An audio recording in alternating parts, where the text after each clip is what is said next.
Right after that student entered the restaurant, he tried to sit at the counter seats, so I urged him to use the hand sanitizer we have set up at the entrance. However, he ignored me and sat down at the counter. I asked him again to please sanitize his hands, and the student snapped back at me, saying, "Shut up. I just washed my hands." I was taken aback. The other customers looked on in surprise and the place went silent. One of them even posted on social media saying, "That Chinese restaurant really pushes the hand sanitizer, kinda annoying." In response, someone commented, "Same here. I got told off for not sanitizing." Gave the staff a dirty look after that. Then, a video was uploaded showing our counter, with a cockroach crawling on it and even being put into the ramen. The title of the video was "Delicious Cockroach Ramen." They probably took a picture inside the restaurant and edited it to create this fabricated photo. This is unforgivable. We were filled with anger and frustration, despite not having done anything to deserve such malicious treatment. I can't let this guy get away with this. He's trying to ruin this restaurant that's done so much for me. I'm gonna find out who he is and get back at him. My name is Rachel Connor, 41 years old. I live with my husband Bob, who's the same age, my mother-in-law, and our daughter who's in the 2nd grade, Catherine. I met Bob during our sophomore year of high school when we were in the same class and had seats near each other, so we chatted often. One day, while dining at a Chinese restaurant in town with my family, I saw Bob taking orders inside. That's when I found out that his family owned that very restaurant. The food was amazing, and we all had a great time, so the next day I thanked him, saying, "It was delicious." He replied, happily, "My dad's cooking is the best." I love baking and cooking, and would often cook at home with my mom, so Bob and I had a lot of conversations about food. In our senior year, we ended up in different classes and lost touch, but when I went to culinary school after graduating, Bob was there too. From there, we spent more time together and eventually started dating. After graduating from culinary school, I started working at a French restaurant while he started at a hotel restaurant. We got married, and after our daughter Catherine was born, I decided to focus on raising her. The year Catherine was about to start kindergarten, Bob's father passed away. Not wanting to close the restaurant that his father had worked so hard to establish, Bob took over. I also loved the delicious food from his father's restaurant, so we decided to run it together. One day, a young man came in for a part-time job interview. He was a second-year student from a nearby university and said he loved our restaurant's food and wanted to work here. We initially declined because we couldn't afford to hire help, but he persisted, saying he'd work even for less. He was so persistent that I thought, if he really loved the taste of our restaurant, I couldn't offer him much in terms of a part-time salary, but I decided to take him in and let him work. That was Josh. Josh grew up in a single-parent household and attended the university on a scholarship. He lived with his mother, who had difficulty walking. Every day after work, he would order a dish and take it home. When I asked why, he said his mom loved our Chinese food and would eat it every day if she could. However, because of her condition, she couldn't come to the restaurant, so he'd bring a dish home for her every day.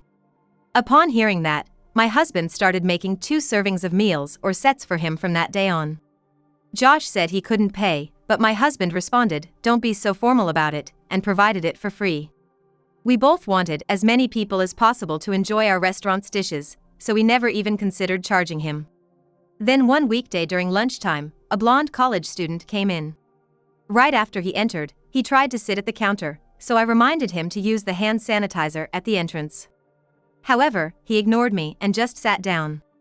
When I reminded him again, he snapped back, "Quit nagging. I just washed my hands." I was taken aback. The other customers also looked surprised and everything went quiet. I'd never been yelled at loudly by a man before, so my mind went blank, and I was so scared that my legs were shaking and I just stood there. At that moment, my husband Bob spoke to the blonde-haired college student from the kitchen. "Excuse me, sir. We require everyone to use hand sanitizer here, please." However, the blonde student glared at me, clicked his tongue, and then used the hand sanitizer at the entrance before returning to his seat at the counter. I was hesitant to take his order due to fear, but then Josh said, "I'll take his order for you." And then, the blonde student ordered ramen while playing on his smartphone. After a while, when he finished eating and was paying, he looked at us with a smug and rather creepy smile and left. "Seems like we've had fewer customers lately. Think it's because of COVID?" It's true that since COVID hit, we had fewer customers than before. However, in this area, ours was the only Chinese restaurant, and we had regulars from way back, so the number of customers hadn't dropped drastically. We had taken measures against COVID, such as sanitizing and putting up acrylic barriers on the tables. Maybe folks are just staying home more because of the virus. There's not much we can do about that, I guess. Yeah, if they're staying home, can't blame them. Maybe we should start offering delivery until this whole COVID thing settles down. The candy store next door is also struggling. Everyone's having a tough time. At that time, I thought all businesses, especially in the service industry, must be facing hard times due to the pandemic. A few weeks passed, and our customer count continued to decline, and even Bob started to get anxious. One day, Josh rushed into the restaurant looking very alarmed. "Boss, this is serious. Look at this." Bob and I looked at the video on Josh's phone. It clearly showed our restaurant's counter with a cockroach crawling, and to make matters worse, the cockroach was being put into a bowl of ramen. The title of the video was "Delicious Cockroach Ramen." Our restaurant's logo was clearly visible on the bowl. While the face of the person, presumably the owner, was blurred out, it was evident from the physique that it was Bob. Moreover, the kitchen where the cooking was taking place was unmistakably our restaurant's. The comment section was filled with harsh criticisms. "Premium broth? Yeah, right. More like a bug diner than a Chinese diner. How's the sanitation in this place? Dirty restaurant, huh?" Among the comments, some people referred to it as the Tasty Bug Chinese restaurant. "It seems like someone took photos inside, edited them, and then uploaded this fake video. Unforgivable. All we want is to serve our food to our customers. Why would someone do something so malicious? We're not letting this slide. This is absolutely unforgivable." Josh was seething with anger. The next day, even though Bob and I were still in shock, we tried our best to open the restaurant. We opened a bit before lunchtime, and usually, a few customers would come in, but today, even afternoon, not a single customer showed up. From inside the restaurant, I could see people walking on the main street. As I was gazing outside, I noticed something. Some people passing by our restaurant were peeking inside and smirking. Curious, I stepped outside to observe. There were a few groups of people gathered around our restaurant, staring at us. Some were taking photos with their phones, while others whispered among themselves. Worried that something might have come up on social media again, I went back inside and checked the popular platforms. There, I found photos of the vicinity of our restaurant and the nearest subway station, with captions like "The Bug Chinese Restaurant might be around here." Given that ours was the only Chinese restaurant near this subway station and the photos clearly showed the surroundings, anyone could tell that they were referring to our restaurant. Though I didn't want to see it, I hesitantly read the comments on the photos. "Isn't the Bug Chinese place that one near the west exit of the station? I've been there before. Can't believe they serve bugs. I had their fried rice. I'm never going there again. I used to think their food was good, but this is just disgusting. This is terrible." If such rumors spread, it's no wonder customers are staying away. After checking social media, our family became deeply disheartened, and since then, we had closed our restaurant. A few days later, when I went outside early in the morning to take out the trash, there was trash scattered in front of the restaurant's entrance. I hurriedly grabbed a broom to clean it up. As I approached the entrance, I noticed the words "Bug-infested place" spray painted in red on the entrance shutter. My strength drained, and I let the broom slip from my hand, staring blankly at the spray-painted words. After a while, I returned home, dejected, to find my husband, Bob, slouched over, deeply distressed. "What's wrong, honey?" When I asked, he told me that one of our suppliers had asked to end their business relationship with us. When I asked why, he explained that a picture of a box with the supplier's name, which was placed at the back entrance of our house, had been spread online. From there, the supplier was identified and started receiving harassment. They had frequent calls shaming them for still doing business with that bug-filled Chinese place. The supplier had a long-standing relationship with Bob's father, so Bob, not wanting to cause them further trouble, made the painful decision to stop doing business with them. "Bob, Rachel, it's okay. Thank you for keeping this restaurant going. Let's close it and find a quiet place to live somewhere else. Do we have no choice but to shut down?" I lamented. Seeing the downcast faces of my husband and mother-in-law, I felt that we were on the brink of despair. I'll start working, Bob. Please keep the restaurant going. This was the place your father worked so hard to start. Please continue it. I beg you, I said, and the three of us talked late into the night. We'll try a little longer, Bob reassured me. We found a new supplier and resumed our business. I searched for a high-paying job and ended up working as an employee in an office not too far from the restaurant. Bob came up with new menu items and services and was deeply appreciative, providing intimate service to our loyal customers. But, given the circumstances, we couldn't afford to pay our part-timer, Josh, anymore. With a heavy heart, we told him we would call him back once things were back on track. For several weeks after, my husband and mother-in-law took over the shop, and I started working outside. One day when I came home, my mother-in-law, with a serious look on her face, said, "I need to talk to you about Catherine," and summoned me to the living room. When I sat down, she began to talk. According to her, Catherine was crying in her room, and when she asked her what was wrong, Catherine revealed that she was being bullied at school. When she further inquired about the bullying, Catherine told her that when she arrived at school in the morning, she found a plastic bag filled with a bunch of dead roaches inside her desk. Startled, Catherine threw the bag onto the floor, and a classmate allegedly told her, "Don't throw that here. Use it in your restaurant, since it's a bug Chinese place, right?" With a heavy heart, my mother-in-law showed me a piece of paper which read in large letters, "I am a bug girl." She said, "I found this stuck to Catherine's backpack." She didn't notice it and brought it home, only to realize it when she got to her room, and she cried a lot. Ever since news about our shop had spread online, classmates who knew started teasing Catherine with bug, and she naturally started getting labeled as the bug girl from the bug-serving Chinese restaurant. Catherine tried to defend herself, saying, "We don't serve bugs," but they showed her some pictures from social media, and nobody believed her. The bullying continued, and while Catherine had been trying to endure it, the note on her backpack broke her, and she couldn't take it anymore. I went into Catherine's room and held my sobbing daughter tightly. She said, "Mom, I can't take it anymore. I just can't." I responded, "I know, honey. I know. I'm so sorry," and hugged her as we both cried until she fell asleep. From the next day, Catherine couldn't bring herself to go to school and became truant. I went to the school and spoke with her teacher, telling him about the bullying. The teacher assured, "I'll take the lead on this issue," and asked me to keep him updated about Catherine's situation at home. After my conversation with the teacher, as I was leaving the school, I passed Catherine's locker and saw the word bug written in marker above her name. I pulled out a wet wipe from my purse and tried to erase the indelible mark, crying as I scrubbed repeatedly. The harassment at our shop continued as well. Catherine stayed confined to her room, and my mother-in-law started visiting the hospital and seemed to be on medication. My husband began drinking heavily every night, often falling asleep immediately afterward. Our family was physically and emotionally drained, and a heavy silence filled our home every day. In the midst of these trying times, my boss announced an all-staff training which I was obliged to attend.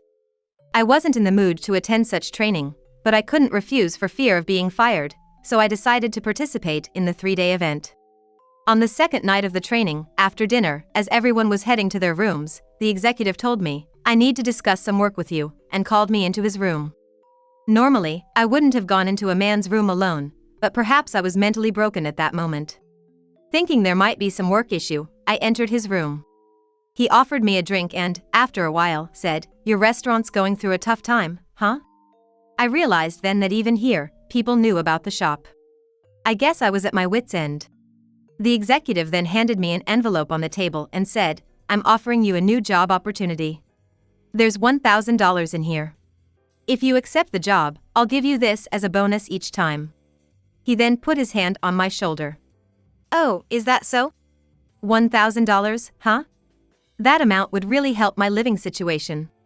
Broken as I was, I decided to do as the executive said. At that moment, he whispered in my ear, "I never thought you had a child." Child. The word child reminded me of my husband, mother-in-law, and Catherine. I instinctively pushed his hand away and ran out of the room. Grabbing my belongings, I rushed out of the training facility. It was pouring outside, and as the cold rain hit my face, I ran to the nearest station without even an umbrella. Regret consumed me as I ran. Why did I even go into that room? I knew what could have happened. Was I blinded by the money? No, that can't be it. But I did feel something. How foolish I was. Betraying Josh. I felt so pathetic. The heavy rain hid my tears as they streamed down my face. It was from Catherine, so I quickly answered. My grandma kicked me out of the house. What? She kicked you out? What's your dad doing? He's been asleep since yesterday, and he doesn't respond when I call out to him. He's not responding. Got it, I'll come home right away. Stay right there. I told my daughter to wait outside our house and then ran towards the station. As I ran, I tried calling home and my husband, Bob, but no one picked up. When I arrived home, I found my daughter sitting in front of our shuttered door, with faint remnants of spray paint markings. Mom, are you okay? Why did Grandma kick you out? I don't know, she just gave me this and told me to leave immediately. She showed me a kid's cell phone. I quickly unlocked the door and entered. The house was pitch dark, with no lights on. I sent my daughter to her room and turned on the living room light. To my horror, I found my mother-in-law lying next to the table. I rushed over and called out to her, but there was no response. I noticed a glass with a bit of water and an empty pill packet on the table. I instantly realized she might have overdosed. I immediately called 911. I then went upstairs to find Bob and saw him slouched over his desk. I shook him hard. Upon waking up, he told me, I was working on some bills last night when my mom made me some hot coffee. After drinking it, I suddenly felt so sleepy. I told Bob about our mother-in-law, and as we rushed downstairs, he desperately tried to wake her up. I spotted a note on the table and picked it up. It read, in frail handwriting. Bob, Rachel, I'm truly grateful for both of you for taking care of this place. I can't continue here anymore. I haven't touched my husband's life insurance, so with my savings, you both can start a new life somewhere else. Please be happy. Thank you, truly, from the bottom of my heart. Oh my gosh! Shortly after, the ambulance arrived. They said mother-in-law was in a coma and quickly took her to the hospital. Leaving our daughter at home, we headed to the hospital. Upon arrival, they pumped mother-in-law's stomach, and she was immediately taken to ICU. 3 days later, she regained consciousness and was transferred to a regular room. In that room, I told her, why'd you try to end your life? We can't be happy without you. I sobbed into her bed, my voice barely audible. Bob sat by her side, looking down, while mother-in-law silently shed tears. We all cried, feeling hopeless. At that moment, we had lost all hope and reason to live. Later, mother-in-law explained that after drugging Bob with the coffee, she sent my daughter away so she could contact me and so we wouldn't see her in that state. A few days later, as my husband and I were discussing closing our shop, Josh came to visit our home. Long time no see, I said. Apparently, they'd identified the person who had posted on that social media. Turns out, it was a blonde college senior from the same university as Josh who had come into our shop and yelled at us before. So it was him who had a grudge against our restaurant. But it's okay, we're thinking of closing this place anyway. My husband said with a sigh, looking around our shop with a thoughtful expression. What, you're gonna close the shop? After all the bad publicity, it's hard to bounce back, and we've had our share of troubles.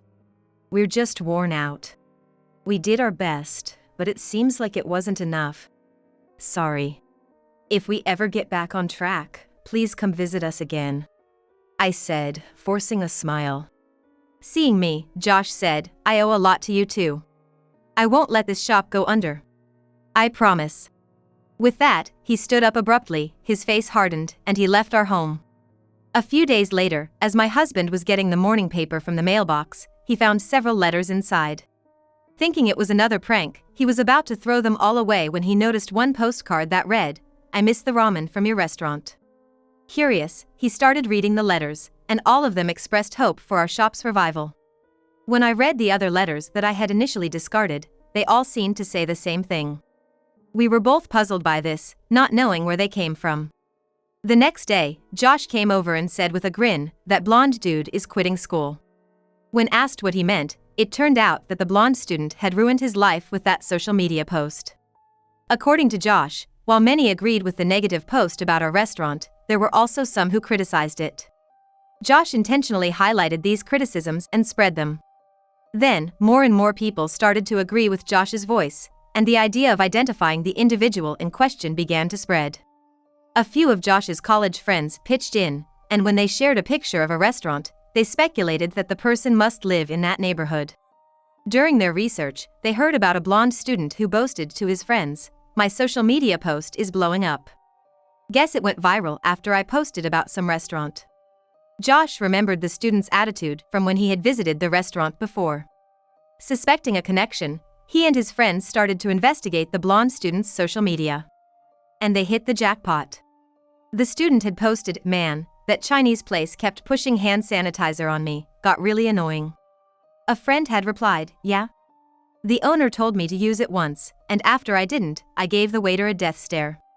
With this, they were certain the social media account belonged to the blonde student in question. Josh thought, "We need to expose this guy's misdeeds." When he discussed it with a friend, it turned out the friend knew a popular YouTuber with 300,000 subscribers who dealt with current events. The YouTuber agreed to make a video about how a beloved local restaurant was being jeopardized because of this blonde student. Given the YouTuber's influence, the story spread like wildfire. The blonde student's social media faced massive backlash. The blonde student quickly deleted his account, but images and posts had already spread widely. He was in a situation he couldn't escape from. After Josh had first shared the information, a certain netizen managed to identify the blonde student and posted it on social media. Soon, multiple netizens had identified the student's age, college name, home address, face photos, and even the name of the company he had received a job offer from. The online community's backlash was intense. The student received threatening letters at home, and troublemaker YouTubers uploaded a video accusing the blonde student of destroying the Chinese restaurant. They even confronted his parents about their parenting, repeatedly ambushing them at home. Eventually, the police got involved. Every day, people who looked like YouTubers lurked around the student's home, filming his family members coming and going, scrutinizing their mail, and uploading detailed videos. One time, the blonde student lost his temper and confronted one of the YouTubers. But that altercation was filmed by another YouTuber and uploaded. From then on, the student couldn't retaliate against them. By that point, the emotional toll on the student's family was substantial.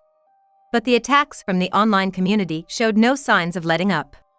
On the university's website he attended, numerous complaints were posted highlighting his misdeeds, with comments like, "Does your university really send out such lousy students into society like flies?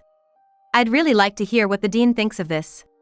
The university also reportedly had the blonde student come in with his parents to verify the facts, telling him that any further online issues would be a nuisance for the university, and they'd have to take appropriate actions. Furthermore, word of the social media incident got out to the company where the blonde student had received a job offer. Many people contacted the company, saying things like, "Is it okay for your company to hire such a student?" and suggesting maybe you should reconsider the job offer. As a result, his job offer was allegedly rescinded. Even his father's company was identified. Similar complaints were posted on the company's website, and the father was questioned about the incident according to the company's regulations. He was sternly warned to ensure that his personal issues didn't cause any trouble for the company. He also had an older sister, who was 2 years his senior. An anonymous letter detailing her brother's misdeeds was sent to her fiancé's home. Once he learned of the younger brother's actions, the engagement was called off. Afterwards, the blonde student left the university and started working part-time. His family fell apart, with loud arguments heard every night from their home, accompanied by the sound of things breaking. At some point, the blonde student seemed to have left his family's home and no one knows of his whereabouts since. Josh said he learned the hard way about the dangers of the internet because of this incident. With the support and encouragement from many, including letters from Josh, we decided to reopen our restaurant. Thanks to a popular YouTuber who said in his video, "Everyone, please visit our restaurant," we started to see many young customers coming in. As for my daughter, her teacher reached out saying, "The entire class wants to apologize." When we went to the school, all the students apologized to my daughter, saying, "We're sorry for calling you bug. They also asked, "Do you know that YouTuber?" It made me realize the incredible influence of YouTubers these days. Currently, I've quit my regular job, Josh has returned to part-time work, and even my mother-in-law sometimes helps out at the restaurant because we have so many customers. All of us in the family are truly grateful for the support we've received. Every day, I welcome our customers with a smile, hoping they enjoy my husband's cooking.